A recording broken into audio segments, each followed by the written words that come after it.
Hello， 大家好，我係 Bosco 啊，歡迎收睇我哋心動家嘅 channel 啊。咁啊，前一排咧，我哋嘅越秀嘅一期咧就收樓季咧就開始咗嘅。咁啊啱好啦，收完樓之後咧，啱好我突發奇想咧，就諗住幫大家再翻嚟二期呢邊咧，睇下有冇啲筍貨或者特價咧可以推介俾大家，同埋精選俾大家嘅。咁啊呢次嘅二期嘅設施咧，同我哋早期翻嚟咧冇太多嘅變化嘅，但係咧喺牆身即係棟數嘅我入面咧，佢反而有變化咗嘅，因為全部都着上咗佢嘅衫啦，之前嚟嗰時係啡啡地噶嘛，係咪先？咁啊，同埋咧，我哋啱揸車過嚟嗰陣時咧，我發覺到個問題咧，近排嘅火炬站挖地鐵咧，佢封死咗我平時入嚟嘅幾個門口，我後邊咧係兜完又兜，兜完又兜咧，行翻啲小路仔咧，先可以行翻去呢個地方嚟嘅。啊，咁啊，證明咧我哋地鐵嘅進度咧，亦都係順利嘅，亦都係明朗嘅。我比任何人仲加想享受到我哋中山嘅首條地鐵線嘅，所以大家可以期待一下先嘅。咁啊，行翻成個園區嚇。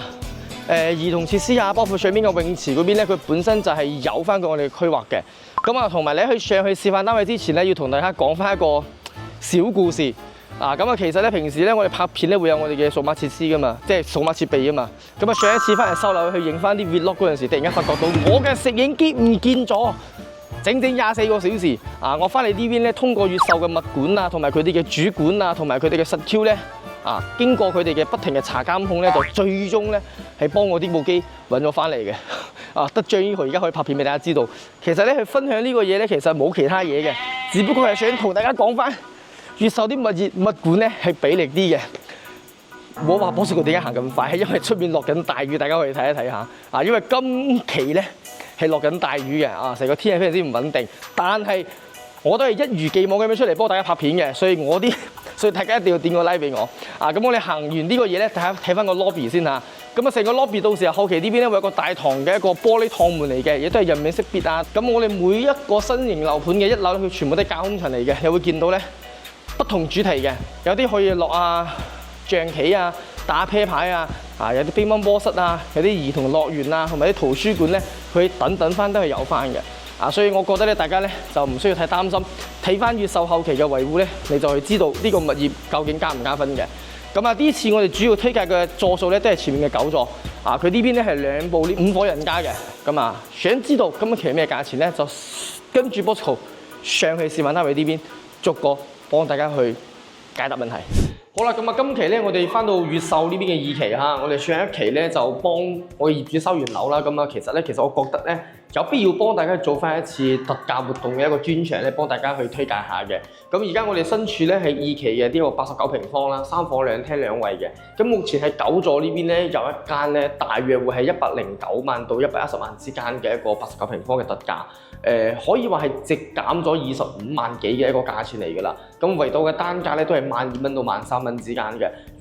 如果大家係追求個性價比，想要上車嘅話咧，我一直都係推介翻即係越秀呢邊嘅呢一個location 又好啊，定係話佢呢邊嘅間隔都好啦。大家可以睇下89平方就係我所處嘅位置，呢個亦都係交付標準啦。唔論係廳嘅闊度啊，定係深度都好咧，其實係符合咗一個一家2、3口嘅一個小口之家嘅咁樣一個感覺嘅氛圍嘅。然之後你可以睇翻我哋雪櫃嘅位置咧，佢會比我天君嘅89平方嘅擺放位置咧，佢仲要闊綽少少嘅。同埋咧，佢仲擁有一個闊露台。佢連貫住一間南向嘅房間咧，可以做翻一個好大型嘅一個露台啦。但係佢犧牲嘅地方咧，就冇我89平方嘅主人房裏面有咁多嘅收納空間。就睇翻個人點選擇嘅。因為我覺得110萬89平方，你嘅首期無非就係16、17萬之間嘅。月供咧，大約都係4000零蚊左緊，30年啦。其實我覺得極具有性價比嘅。唔論係佢嘅戶型嘅方正啊，定係話佢9座嘅景觀，到時係望住出面嘅華佗山嘅景觀都好啦，同埋學校景觀都好啦，其實我覺得咧係實用翻嘅。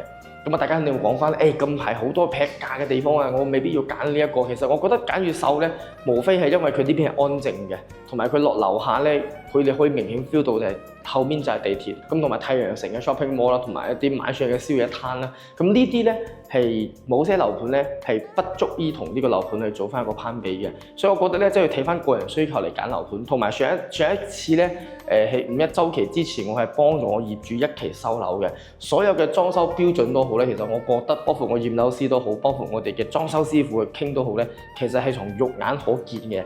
好啲嘅。即係講句良心説話咧，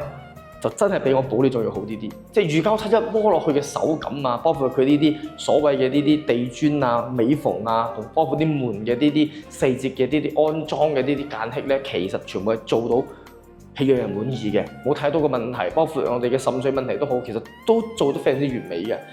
所以我覺得咧就係89平方，佢係具有性價比嘅亦都符合大家目前好多上嚟玩佢呢邊退休，我又唔想太細，我又想要大啲嘅，但我又唔想用咁多錢上車嘅，咁呢個89我覺得會比較適合大家啲啲。咁好啦，咁我哋成個喺客廳呢邊同大家介紹咗，其實正區呢邊咧都冇幫大家入去睇下先嘅。大家可以睇翻我哋嘅客廁啦，大家可以見到個洗手間嘅膠標咧，其實就係大家所見到嘅無論係買任何積組都好咧，你後期咧都可以參照翻呢個膠附標準嘅。咁同埋咧，我哋嘅3個房間，首先係2個向南，1個向北。南向呢邊咧，佢係連貫住我哋嘅騎樓嘅。後期咧，大家可以做翻個趟門，可以同呢個玻璃咧可以連貫起身嘅。左手邊嘅呢間北向嘅房間咧，可以做翻個工人房啦，或者係話我哋嘅兒童房咧係完全冇問題嘅。行翻主人房咧，其實我比較中意嘅一個 design 咧就係佢南北對流，89平方做南北對流，確實喺市面上比較少見到。所以我哋一聽到話越秀咧，佢一定就係實用率嘅一個代表嚟嘅。所以咧，我覺得咧89平方已經係5臟俱全㗎啦。如果大家嘅成本唔想鋪得咁高咧，89平方係極力推介俾大家嘅。同埋咧，大家會講翻嘅110萬都係貴身少少嘅。我想100萬樓下有冇揀翻啲3房咧？咁我依然會推介翻9座嘅80平方。9座嘅80平方咧，喺我手上呢個高層咧，大約佢嘅價錢咧會去到100萬出頭啲啲。如果你揀低樓層嘅話咧，佢就會差唔多係92萬左右嘅。80平方同呢個積水有咩唔同咧？少咗個闊露台，少咗個洗手間，其他間隔咧同呢邊一模一樣亦都好具有性價比嘅。你咁樣圍翻落嚟咧，首期大概都係10萬出頭啲，12、13萬啦。除此之外咧，而家咧我哋樓盤呢邊咧有送翻1年嘅物業管理費啦，同埋呢邊嘅國家補貼2萬蚊嘅家電呢邊嘅，同埋咧每一個單位咧都有直劈差唔多係3到5萬蚊咁嘅價錢，所以 total 加埋落嚟咧，每一個嘅價格優惠咧，佢會力到咧去到20零萬左右嘅，所以咧我覺得咧有消息都係第一時間通知翻大家嘅，同埋越秀咧我值得推介，同埋咧確實收完樓呢個週期過完之後咧，唔論係佢嘅物業都好。任何方面都好咧，其實我覺得係認可到嘅所以希望大家咧就可以做翻個參照啦，俾大家去買樓嗰陣時咧可以多比較一下嘅。所以咧接下嚟咧，我哋再去翻其他嘅示範單位，再幫大家做翻個推介。OK 啦，好多觀眾朋友講到咧，89平方咧，我哋會有特價啦。Bosco 我想問下我哋嘅橫廳呢邊有冇啲特價可以同我哋介紹下先嘅咧？當然係有㗎啦。所以咧，我哋翻到咗我哋嘅113平方呢個戶型咧，亦都可以話係香港朋友比較喜歡嘅戶型之一嚟嘅，因為咧佢係橫廳啦，同埋可以做到個動靜分區咁樣嘅，同埋又擁有佢嘅闊露台啦，採光性方面咧亦都非常之唔錯嘅。我先簡單介紹下今一期呢個113平方佢 total 嘅優惠折後嘅價錢咧，大約會係147萬左右嘅。圍翻落嚟嘅一個單價咧，大概都係12,000蚊到13,000蚊之間嘅。咁你就可以擁有到我哋所在嘅呢個示範單位啦。呢個單位有啲咩優點同大家講下先嘅咧？首先就係你會見到佢餐廳嘅出面咧，佢有個採光嘅玻璃啊。其實橫廳最忌諱嘅咧就係我嘅餐廳位置，如果唔係同個露台貼埋一齊咧，我會驚佢嘅採光度唔夠高呢個示範單位咧，你可以見到咧，佢出面就有個採光嘅玻璃，成個折射翻嚟嘅餐廳呢邊咧就比較溫馨少少嘅。同埋咧第二個咧就係我比較喜歡嘅點咧，同埋啲橫廳做得優秀嘅點咧，就係佢嘅洗手間，佢唔會地定住我哋嘅成個活動區域嘅。係嘛？我入門口咧就係一個廁所啦。入到廁所位之後咧，呢邊就係間房間嘅。2間房間佢做咗一個連貫嘅兒童房嘅，甚至乎大家可以睇一下咧，就係我哋喺客廳呢邊咧，佢有做咗個間隔玻璃喺呢邊嘅。可以話從北向到呢個玻璃，再到南向呢邊咧，佢做咗個3連線嘅一個採光，所以我會覺得咧係比較好啲嘅。而且咧，你會見到啦，如果大家對空間有要求嘅情況之下咧，你甚至乎可以將個客廁咧去連貫埋呢2間房間一齊，你可以做一個大套房完全都係冇問題嘅。如果係話你仲想佢空間再開闊些少咧，你連呢個牆都可以剝咗佢嘅。佢呢個原理同我哋保利天君嘅107平方咧，其實都係差不多咁樣嘅結論嚟嘅。所以我會覺得咧，橫廳佢永遠都係靈動性啊，佢嘅整活性啊，我覺得係偏高啲嘅。你講完咗呢兩間打通埋嘅兒童房之後咧，大家會見到咧出面呢邊依然仲有兩個房間嘅，一個係北向呢邊嘅一個房間仔啦。咁呢邊咧，我更加傾向於大家可以做翻一個寫字辦公嘅一個辦公室又得啊，功能房又得，收納間又得。我覺得住大陸咧，你啲嘢咧會越嚟越多嘅。首先點解咧？你會微亂拼多多，微亂我哋嘅淘寶啊，你會買不停嘅嘢翻嚟嘅，一定係咁樣嘅。大家相信我，未講笑嘅。咁啊，行翻我哋主人房，大家可以見到嚇，佢入門口咧側邊咧，佢就係一個我哋嘅一個套廁嚟嘅。呢個套廁咧，其實咧佢嘅交標到時候咧，佢嘅馬桶蓋上面咧會配埋一個智能嘅我哋嘅馬桶蓋嚟嘅。咁啊，所有嘅色調咧，佢係偏啡調嘅。包括呢一個乾濕分離嘅呢個框架咧，呢個鋁架咧，我覺得可以到時換一換佢嘅，可以換成槍灰色又得或者係換翻啲深少少嘅顏色，因為呢個顏色咧睇起身有啲少少廉價嘅感覺咁啊，行翻主人房咧，其實咧你會見到主人房擺放咗咁多個櫃咧，睇起身咧先啱好覺得佢有啲壓定少少嘅。不過我覺得如果係俾我嚟做設計咧，呢啲櫃可以保留嘅。包括佢呢邊咧又可以做到個南北對流啦，你會發覺到咧佢幾乎89同埋113咧，佢都係做南北對流嘅地方嘅。咁啊，女士、男士都可以有個梳妝台嘅專屬位啦，隔離咧就係衣櫥啦。咁啊，我攝影師背後嘅啲有個櫃體咧，其實我覺得到時就唔會保留翻㗎啦。你正常掛部電視又得，你掛幅畫又得，乜都好咁樣，會加大成個空間嘅。因為啲嘢擺得多咧，就顯得佢有啲壓頂呢啲嘅。咁呢個床頭櫃咧，可能都會做翻個連貫式嘅梳妝台嘅方式咧，我覺得會比較方便收納啲嘅。然之後呢邊咧，全部都係落地玻璃啦，箍上一加上去咧，成間主人房嘅嗰個格調就全部出嚟晒。呢個單位咧，我哋開頭講咗咧，大約會係147萬左右嘅。其實我覺得咧，真係性價比高嘅，因為之前我記得我一期買啲業主都要去到150、160之間嘅，因為我記得一個公式係點嘅咧，喺越秀嘅113嘅積數咧，就等同於買東區嘅保利嘅89所以我記得呢個價錢咧係相差好大下嘅。咁我哋有個地方冇講到咧，其實就係我哋嘅騎樓位置嚟嘅。咁呢個騎樓咧，佢嘅闊度咧同我哋89平方咧幾乎係差唔多一樣嘅闊度同埋深度嘅，大家可以見到。因為落雨天咁排我就唔出去騎樓呢邊同大家介紹翻啦。其實咧，我哋做緊嘅特價咧，講緊咧都係我哋前面嗰一座嘅9座嚟嘅。你可以見到，如果係中高樓層，你望出去景觀咧，其實就係城市景同埋山景嘅。包括今時今日嘅落完雨之後嘅呢一個雨霧天氣之後咧。你會覺得山上面有啲仙氣咁樣嘅，咁呢個咧就係灣區呢邊居住嘅啲價值啦，同埋啲喜歡嘅嘢啦。咁到時候咧佢交標嗰度咧，佢呢度咧會有一個牆體嘅，咁後期可以剝咗佢嘅。然之後我記得佢呢邊咧都幾深下嘅，呢邊仲有一個凹位落去嘅，大家可以見到。其實呢個成個露台嘅整合程度包括佢嘅一個靈活性，其實我覺得做個趟門咧。呢邊飲茶又得，你封咗佢又得，你唔封佢又得。左手邊正常做翻個一體式嘅櫃咧，做翻個大眼仔嘅擺放啦，晾衫你完全係冇問題嘅。咁包括咧，我哋啱忘記同大家介紹咧，就係如果你哋嘅餐台咧想做露台形式嘅，咁呢個梳化你可以擺翻啲不規則嘅梳化都係冇問題嘅。咁樣成個廳嘅感覺會更加大啲，甚至乎攞翻間功能房作為餐廳都好，用翻我哋保利天君107平方嘅咁樣嘅概念咧，都可以增加到成間房嘅呢一個調性上去嘅。咁呢個咧就係我認為喺越秀裏面咧，如果你要高、你大積同埋細積，咁要取中間值嘅話咧，我會偏向呢啲嘅113平方嘅。好多業主包括嚟睇嘅街坊咧，都比較喜歡呢個戶型嘅，因為橫廳就係要活動空間大，咁平時大家去招呼朋友嗰陣時咧，會更加 happy 少少嘅。以上呢個咧就係我哋呢一次嘅呢一個113嘅特價嘅精選帶俾大家。咁一陣咧，我哋再翻去127平方呢邊再幫大家回顧一下。古話說得好，人嘅慾望咧係越嚟越大嘅。你慢慢睇咧，你會發覺到113同埋127咧，我都係覺得好似127平方仲加大少少。所以話咧，睇樓就係呢一件事，就會反映出嚟大家嘅慾望係越嚟越大嘅，同埋性價比高啊嘛，係咪先？咁呢個127平方咧，好遺憾，我哋今一期咧冇做任何嘅特價，大多數都係89同埋80同埋113嘅。咁呢個127平方佢有啲咩優勢咧？我簡單同大家講幾個點先。一個南北對流。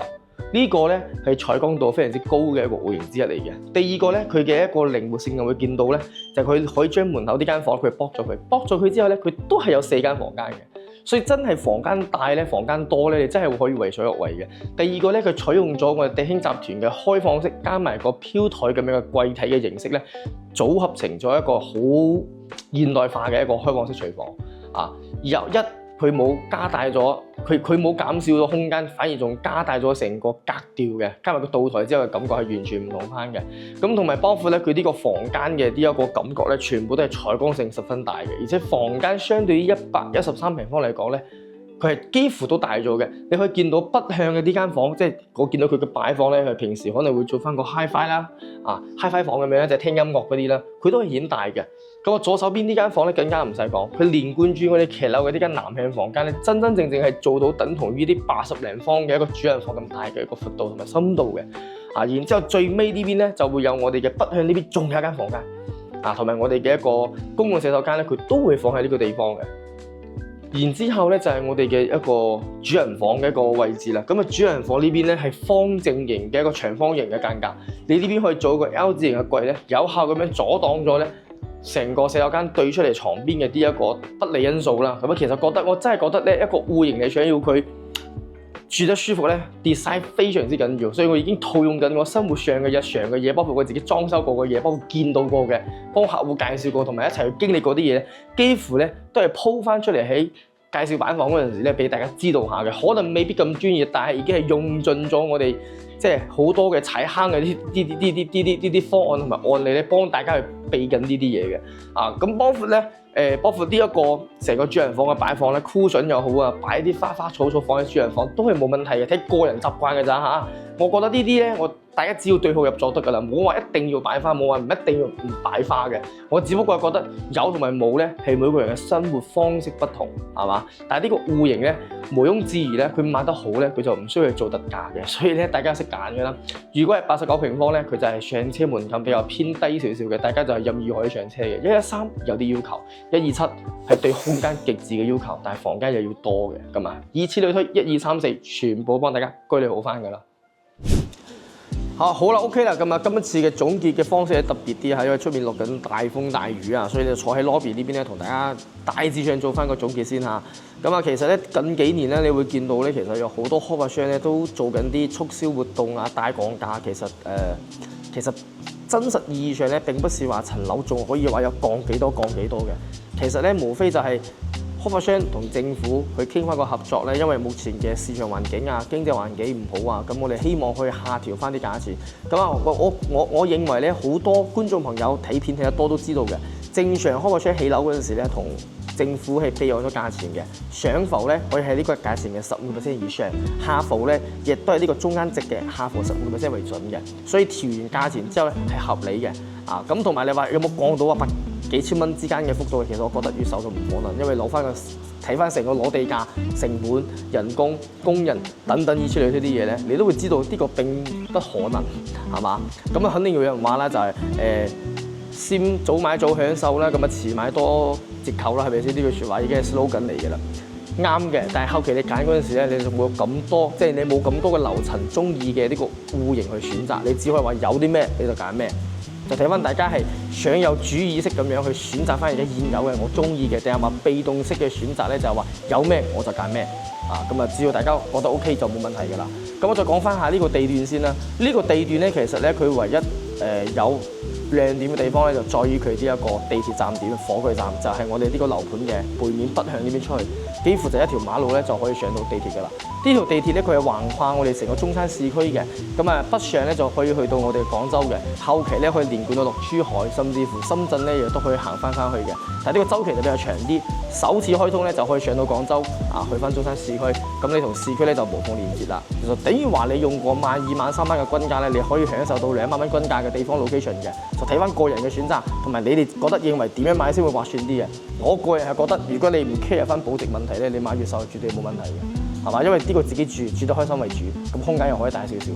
咁然之後咧就係佢前面本身就有太陽城嘅咁樣嘅一個中小型嘅咁樣嘅一個 shopping mall 啦。咁同埋咧我哋啲臨街商鋪下面咧有啲大排檔啊、食嘢嘅地方咧，幾乎都係可以滿足晒大家嘅日常所需嘅，係嘛？如果後期你住得耐咧，我覺得大家一定會配翻部車，咁你穿翻市區，翻呢邊去翻馬鞍島，亦都係15、20分鐘嘅時間。我覺得呢啲咧係符合咗大陸居住嘅正常嘅通勤時間所以大家咧當然啦，會講翻就係話我香港樓下就係 shopping mall，但係大陸呢邊咧佢唔具備咁樣嘅情況，而且咁樣嘅情況少之又少。我相信大家睇樓又好，觀察樓盤又好，上嚟參加玩都好咧，你發覺到呢啲方面嘅特性咧，同香港係唔同翻嘅。因為地方大啊嘛，分隔嘅地方比較多啲，但係好處就係咧，地方大，你行嘅地方可以大啲啲啊，你去 enjoy 到嘅嘢亦都不同啲啊。主要都係佢住於樓盤嘅發展商，你覺得靠唔靠譜，同埋呢個 design 你中唔中意，同埋呢個銀碼上車啊有冇問題？咁呢方面達成咗一條共識之後咧，我覺得揀樓盤就非常之清晰㗎啦。係嘛？咁啊呢一次咧翻嚟呢邊咧，亦都幫大家做翻個精選啦，同埋特價嘅一個講解。其實每一間屋咧，佢都係平咗20零萬左右㗎。啊，其實我覺得係值得同大家去播放下呢個最新嘅消息，讓大家去知道下目前我哋有咁樣嘅價錢買緊嘅。啊，所以話條片如果有幫到大家嘅話咧，就記得點個 like 俾我，或者將我視頻 share 出去翻我係 Bosco。我哋下期再見啦，拜拜。